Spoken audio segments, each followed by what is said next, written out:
Day 1. It's June 15th, 2028, and NASA has to accept a simple fact. It was wrong. Back in 2004, an asteroid named Apophis was discovered by David Tholen, Fabrizio Bernardi, and Roy Tucker at Kitt Peak National Observatory in Tucson, Arizona. The name, inspired by the Egyptian myth of a demon serpent that wreaks havoc and confusion on the world, seemed to pose a terrible threat to the planet when it was found. NASA thought it was on a collision course with Earth, setting 2029 as the date. Further observations took place. Eventually, NASA and its Planetary Defense Office were confident enough to state that their initial assessment was wrong. Apophis wouldn't hit Earth. Instead, it would pass just 19,800 miles above it, the first asteroid to do so in over 7,500 years. Still, NASA couldn't be certain. That's why it was relying on a spacecraft launched all the way back in 2016 to track the asteroid and provide more details about its composition. The spacecraft did just that, but it also delivered some terrible news. Apophis wouldn't pass by Earth. It was going to hit it. Day 2. NASA's scrambling. It hasn't told anybody the news yet because its top scientists still need to run some calculations. They need to confirm the hit. All NASA-supported telescopes are trained on the asteroid's course, including the Catalina Sky Survey in Tucson, Arizona, and Hawaii's Pan-STARRS-1. Their job?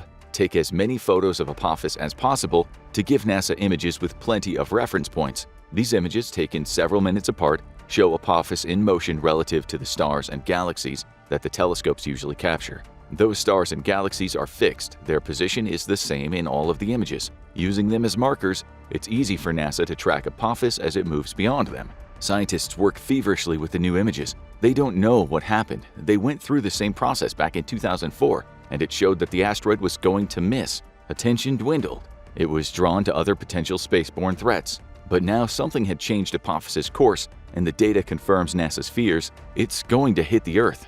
Day 3. NASA knows that the asteroid is coming. Bill Nelson, the 14th NASA administrator and head of the group since May 2021, now instructs his people to tell him exactly what the planet is going to be dealing with. What does the asteroid look like? How fast is it moving? When and where will it hit Earth? The data comes back quickly. Apophis is shaped similarly to a peanut and as wide as the Empire State Building is tall, measuring at about 1,110 feet across. It's a stony construct that NASA believes is comprised primarily of silicate materials with some nickel and iron thrown in.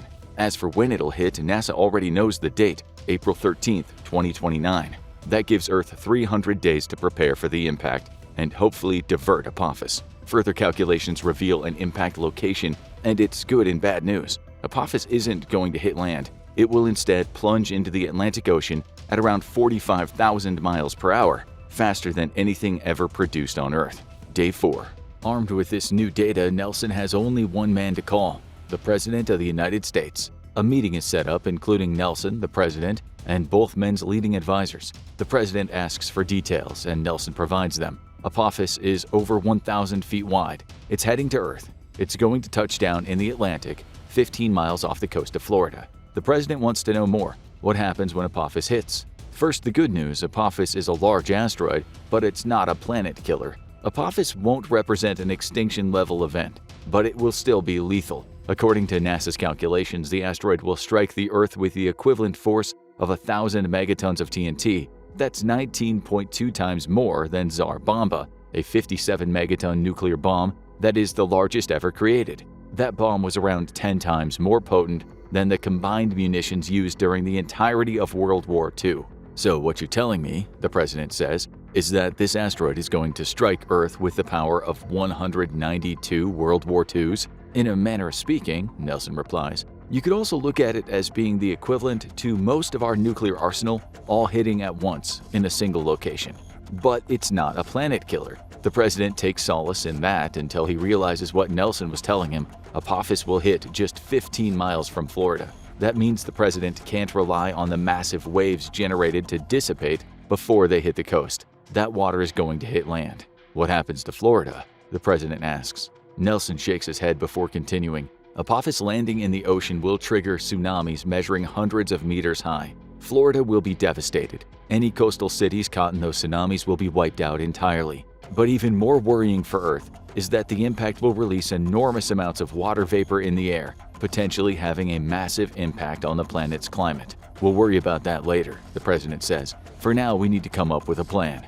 In the meantime, NASA is communicating with several of its asteroid monitoring partners, including the European Space Agency and the UN-approved International Asteroid Warning Network, or IAWN. Together, those organizations will have to devise a plan to try and send the asteroid off course. Day 20. NASA has its plan. On November 24, 2021, NASA, in collaboration with SpaceX, launched the Double Asteroid Redirection Test, or DART. The goal was simple: fire a rocket at an asteroid to see if the kinetic impact generated by the collision could throw the asteroid off course. The test was a success in relative terms. The target was a moonlit asteroid named Dimorphos. Measuring 525 feet in diameter, around half of that of Apophis, the asteroid was orbiting a parent asteroid named Didymos. NASA's measurements told it that Dimorphos took 11 hours and 55 minutes to orbit its parent before its strike. By the time NASA's rocket reached it on September 26, 2022, it was traveling at 14,000 miles per hour.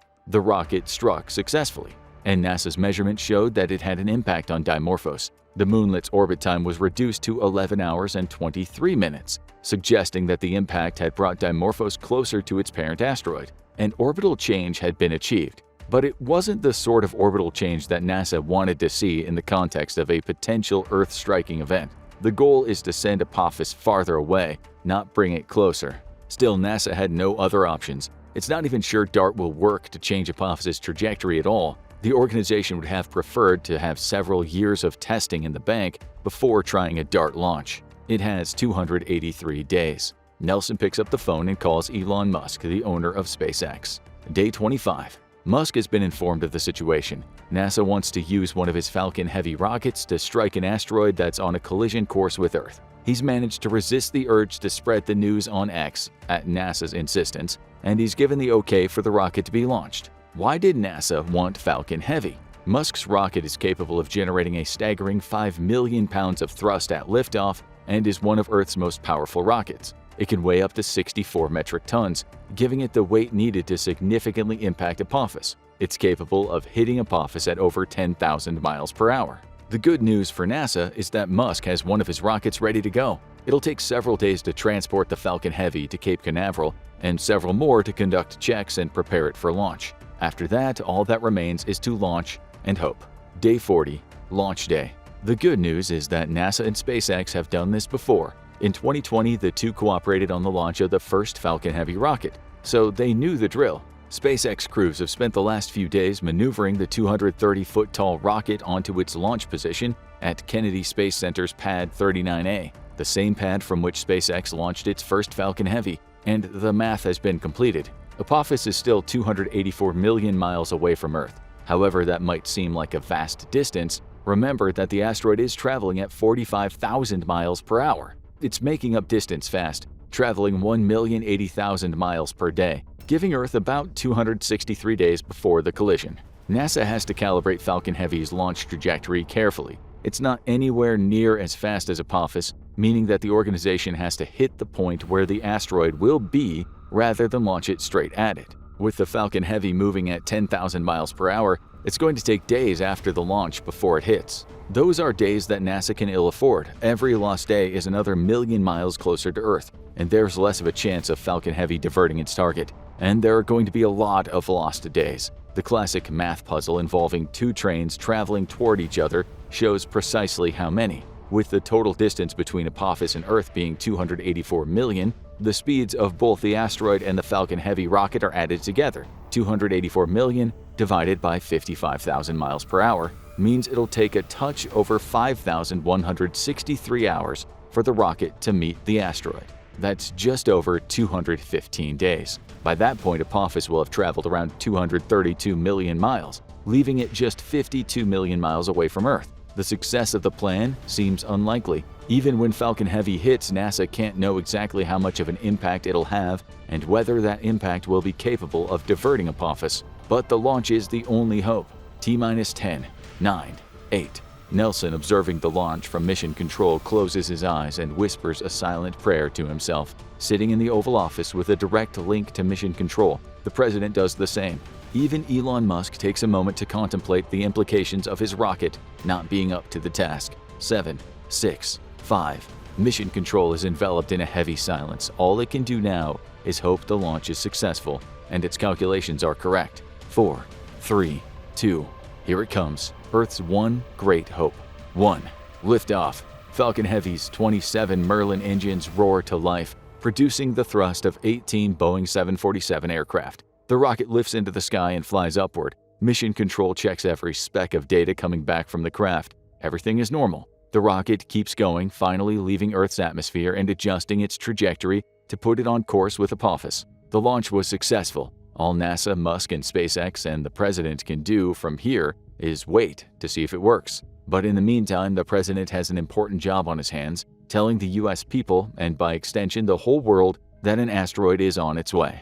Day 50. The president stands behind a podium in the James S. Brady Press Briefing Room located on the West Terrace of the White House. Behind him stand Bill Nelson, Elon Musk, and a small collective of the president's advisors. The journalists in the room are confused. They don't know why they're here. Everyone knows that NASA and SpaceX collaborated to launch a rocket 10 days ago, but as far as anybody in that room is concerned, the launch was just another test. Still, it is strange that NASA was so quiet about it in the days leading up to the launch. Before the briefing, the president had been in intense debate with his advisors. He knows that he needs to tell the American people what's coming. The question was simple: when? Some of his advisors argue that telling people now, when there are still over 250 days before the asteroid hits, would only result in a mass panic. Others told him that they could use that time to get organized. With 250 days, the U.S. can handle a mass evacuation of Florida and the other coastal regions that could be hit by the tsunamis the asteroid will generate. It can prepare for the worst-case scenario,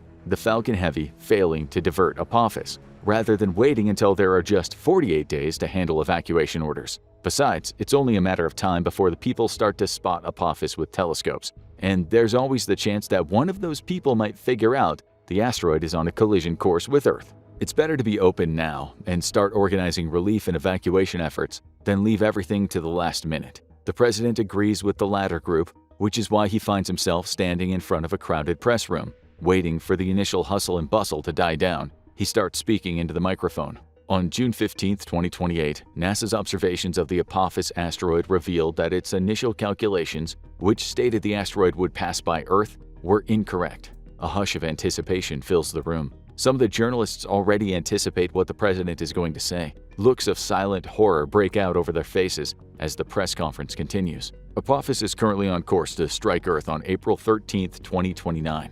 NASA's calculations suggest that the point of impact will be in the Atlantic Ocean, just 12 miles from the Florida coast. The president continues. He explains what will happen upon impact. Florida will be devastated, as will Cuba and the Bahamas. Mexico and Louisiana will also feel the impact of the tsunamis the asteroid creates. But the United States has a plan. The president describes the real reason for the launch of the Falcon Heavy 10 days prior. He concludes his speech and welcomes questions. They come in droves. Why didn't you tell us before? We needed time to prepare plans for attempting to divert the asteroid and evacuating Florida. What about the rest of the world? Have you spoken to other leaders? I have. The relevant people in Cuba, the Bahamas, and anywhere that will be affected by the impact have been informed and are making their own plans. NASA has been cooperating with the IAWN and the European Space Agency, along with other partners. Together, they formulated this plan. My priority is to evacuate Florida so we can minimize the impact Apophis has should our diversion plan fail. Question after question.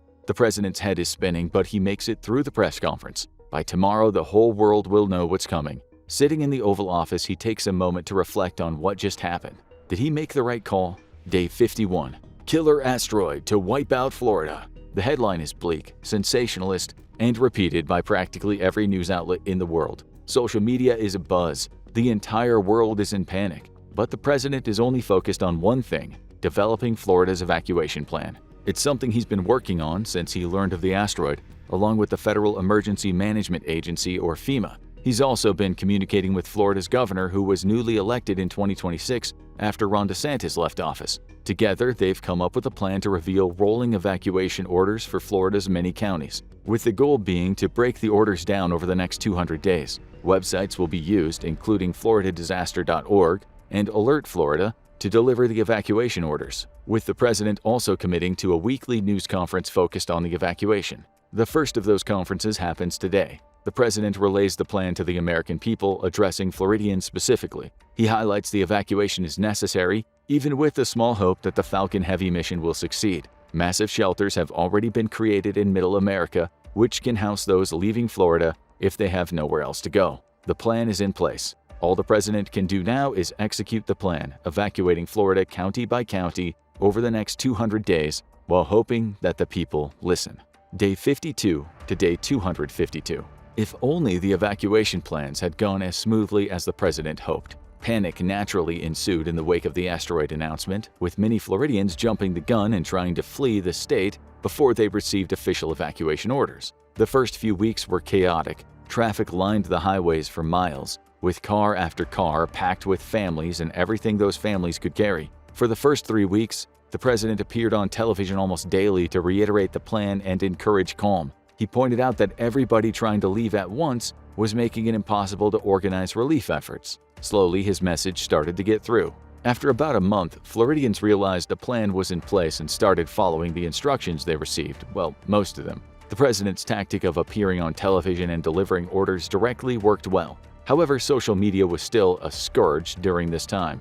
Many raised questions about the order of the evacuation. Small parts of Florida's population questioned the existence of the asteroid at all. Rumblings about control started to surface, and the more conspiratorially minded among the population elected to stay. The president could do little about them.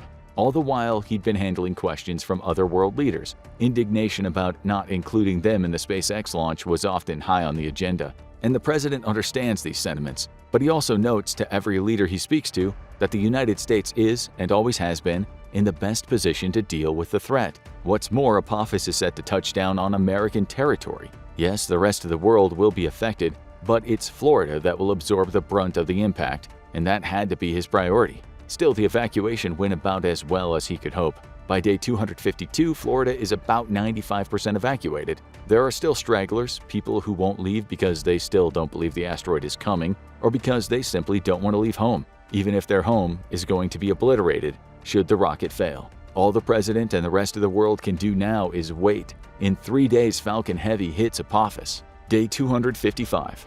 Impact Day. Bill Nelson, like everybody else in NASA, is watching the Falcon Heavy closely. The data is streaming in, the rocket is still on course. Any moment now, it'll hit Apophis and, hopefully, do so with enough impact to push the asteroid off course. The moment comes. Falcon Heavy hits Apophis traveling at around 10,000 miles per hour, with a massive explosion resulting. More data comes flying in. Once the dust has cleared, NASA will need a couple of days to analyze the new photographs and check the asteroid's trajectory. Day 258. The data is in. Using photos from the telescopes in Tucson and Hawaii, NASA has confirmed that Apophis's course has changed ever so slightly, but it wasn't enough. Though the impact of the rocket changed the asteroid's trajectory, it's still going to hit the Earth.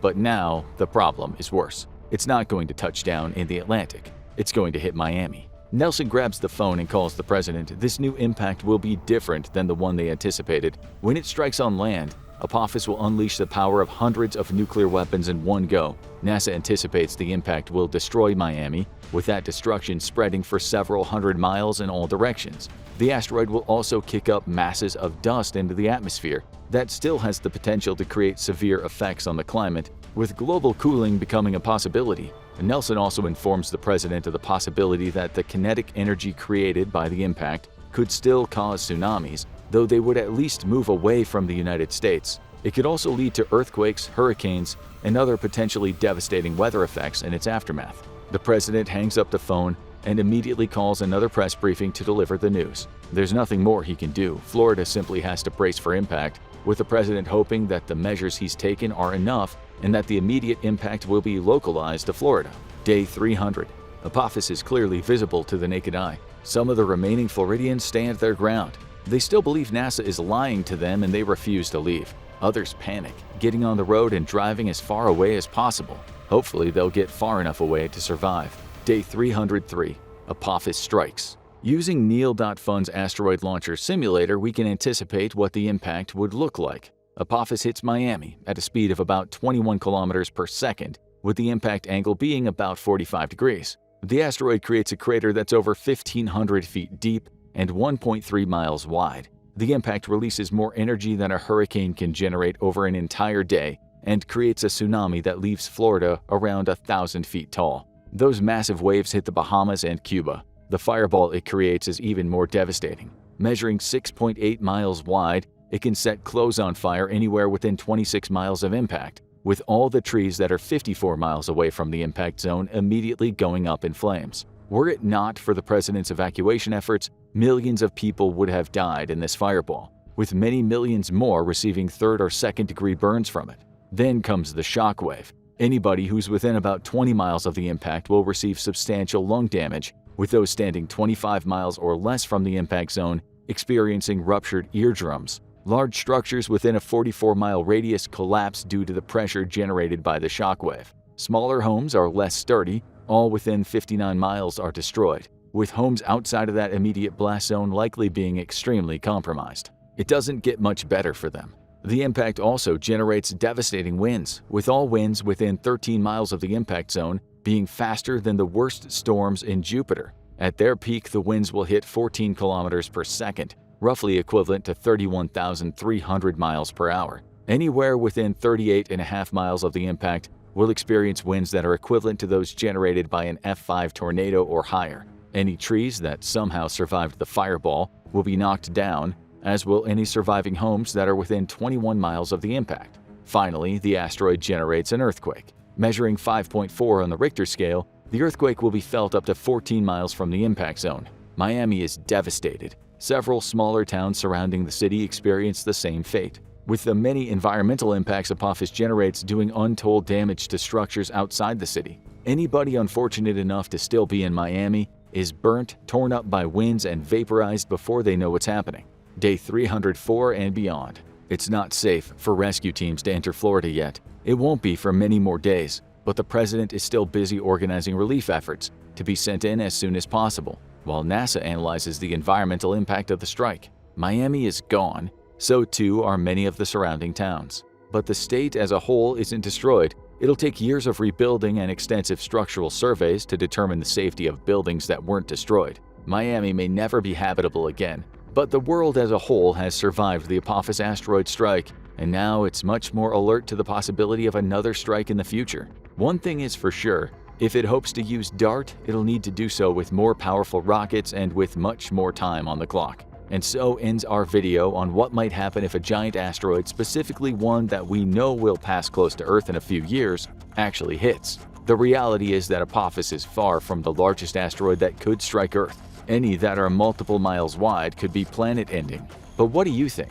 Do you believe an asteroid can hit Earth in the near future? What, if anything, could NASA and the other world space-focused organizations do about it? Tell us what you think below, then check out events that will cause the end of the world. Or watch this video instead.